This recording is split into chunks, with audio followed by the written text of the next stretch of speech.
प्रधानमंत्री नरेंद्र मोदी ने रविवार को सुबह 11 बजे मन की बात रेडियो कार्यक्रम के जरिए देश को संबोधित किया। मोदी ने रविवार को ओलंपिक जाने वाले खिलाड़ियों को चीयर करने की बात कही तो कारगिल के शहीदों को भी याद किया। मोदी ने आज़ादी के 75 साल पूरे होने पर नेशन फर्स्ट ऑलवेज फर्स्ट का नारा भी दिया। साथ ही कहा कि गांधी के भारत छोड़ो अभियान की तर्ज पर देश के लोग भारत जोड़ो अभियान चलाए। कार्यक्रम में मोदी ने आंध्र प्रदेश, ओडिशा, तमिलनाडु समेत देश भर में इनोवेटिव काम कर रहे लोगों की तारीफ की। वोकल फॉर लोकल पर जोर देते हुए उन्होंने लोगों से हैंडलूम और खादी का इस्तेमाल करने की अपील की। मोदी ने कहा कि जो देश के लिए तिरंगा उठाता है, ऐसे लोगों की देशभक्ति की भावना हमें जोड़ती है। कल कारगिल विजय दिवस भी है। यह भारत की सेना के शौर्य का प्रतीक है। मैं चाहूँगा कि आप कारगिल की गाथा जरूर पढ़ें और वीरों को नमन करें। टोक्यो ओलंपिक में मेडल राउंड के दूसरे दिन का खेल जारी है। बैडमिंटन में शटलर पीवी सिंधु ने अपना पहला मैच आसानी से जीत लिया है।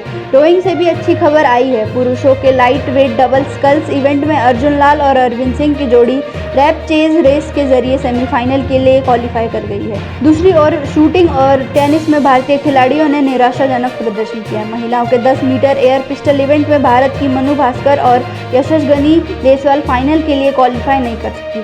क्वालिफिकेशन राउंड में मनु के 575 अंकों के साथ 12वें स्थान और देसवाल 573 अंकों के साथ 13वें स्थान पर रही। मेंस 10 मीटर एयर राइफल में दीपक कुमार और दिव्यांश पवार फाइनल में नहीं पहुंच सके।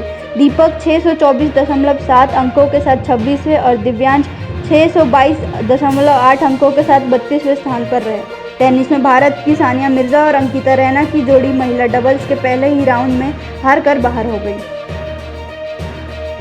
भारत और श्रीलंका के बीच 3 टी20 मैचों की सीरीज आज से आगाज हो रहा है। पहला टी20 आज रात 8 बजे से कोलंबो के प्रेमदास स्टेडियम में खेला जाएगा। श्रीलंकाई टीम टी20 वर्ल्ड कप के सुपर 12 के लिए भी क्वालिफाई नहीं कर पाई है। ऐसे में भारत के खिलाफ टी20 सीरीज उसके लिए क्वालिफिकेशन राउंड से पहले एसिड टेस्ट जैसी है।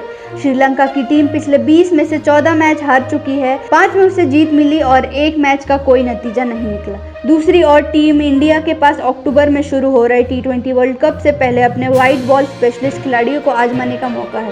टीम इंडिया पहले ही सुपर 12 के लिए क्वालिफाई कर चुकी है। ऐसे में टीम मैनेजमेंट फाइनल स्क्वाड चुने जाने से पहले युवा खिलाड़ियों को ज़्यादा से ज़्यादा एक्सपीरियंस देना चाहेगा। मिस्ट्री स्पिनर वरुण चक्रवर्ती आज के टी20 मैच से इंटरनेशनल क्रिकेट में डेब्यू कर सकते हैं। देश भर में कोरोना वायरस संक्रमण की वैक्सीनेशन लगाने का काम युद्ध स्तर पर जारी है। महाराष्ट्र में भी बड़ी संख्या में रोजाना लोगों को कोरोना की वैक्सीन लगाई जा रही है। इस बीच मुंबई के धारावी का एक वीडियो सामने आया है। इसमें टीकाकरण केंद्र के बाहर सैकड़ों की संख्या में लोग वैक्सीनेशन लगवाने के लिए जुटे दिखाई पड़ रहे हैं। इस दौरान लोगों के बीच ना तो सोशल डिस्टेंसिंग का पालन हो रहा है और ना ही अधिकांश लोग फेस मास्क लगाए हुए हैं। इस वीडियो में देखा जा सकता है कि धारावी के एक टीकाकरण केंद्र के बाहर बड़ी संख्या में लोग खड़े हैं। केंद्र के बाहर लोगों की लंबी लाइन भी देखी जा सकती है। बता दें कि रविवार को मुंबई में आमतौर पर टीकाकरण अभियान बंद रहता है, लेकिन रविवार को धारावी में कोरोना वैक्सीनेशन के लिए खास केंद्र खोला गया था, जिसकी जानकारी मिलते ही रविवार होने के चलते बड़ी संख्या में लोग पहुंचे। इन दिनों देश के कई राज्यों में कोरोना की वैक्सीन की कमी है। वैक्सीन की किल्लत के चलते राज्य सरकारों को कुछ वैक्सीन सेंटर को कई बार बंद करना पड़ा है। इसके अलावा कई जगह वैक्सीनेशन के लिए लोगों की लंबी कतारें भी देखी जा रही हैं। लिहाजा वैक्सीनेशन की कमी को लेकर कांग्रेस के पूर्व अध्यक्ष राहुल गांधी ने सरकार पर निशाना साधा है। उन्होंने पीएम मोदी का नाम लिए बिना कहा है कि अगर वैक्सीनेशन को लेकर देश के मन की बात को समझा जाता तो हालात ऐसे नहीं होते। राहुल गांधी ने एक 45 सेकंड का वीडियो भी ट्वीट किया। इसमें उन्होंने अलग अलग उन खबरों की क्लिपिंग दिखाई।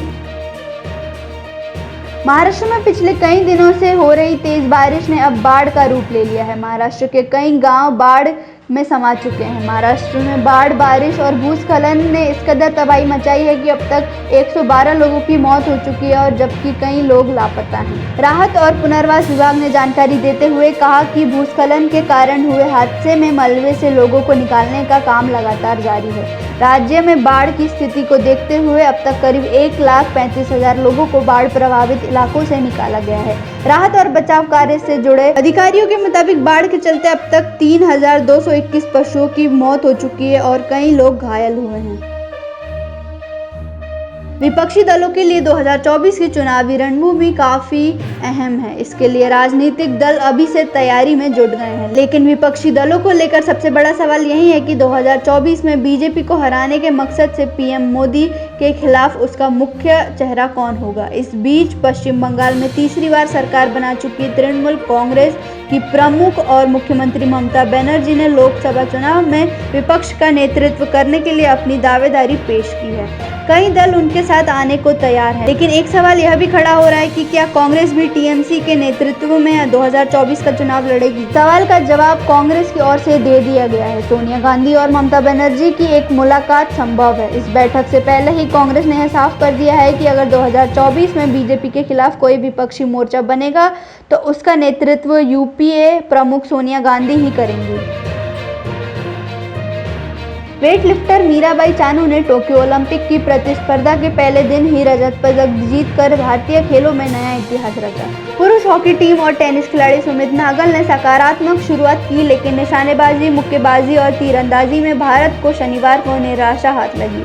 टेबल टेनिस में भी देश महिला खिलाड़ियों ने अच्छा प्रदर्शन करते हुए अगले दौरे में जगह बनाई। मणिपुर की मीराबाई चानू ने महिलाओं के 49 किलोग्राम 200 किलोग्राम भार उठाकर ओलंपिक की वेटलिफ्टिंग स्पर्धा में पदक के लिए भारत को 21 साल का इंतजार खत्म किया। 5 साल पहले रियो ओलंपिक में निराशाजनक परिणाम हासिल करने वाली मीराबाई की इस ऐतिहासिक जीत से भारत पदक तालिका में एक समय दूसरे स्थान पर पहुंच गया था।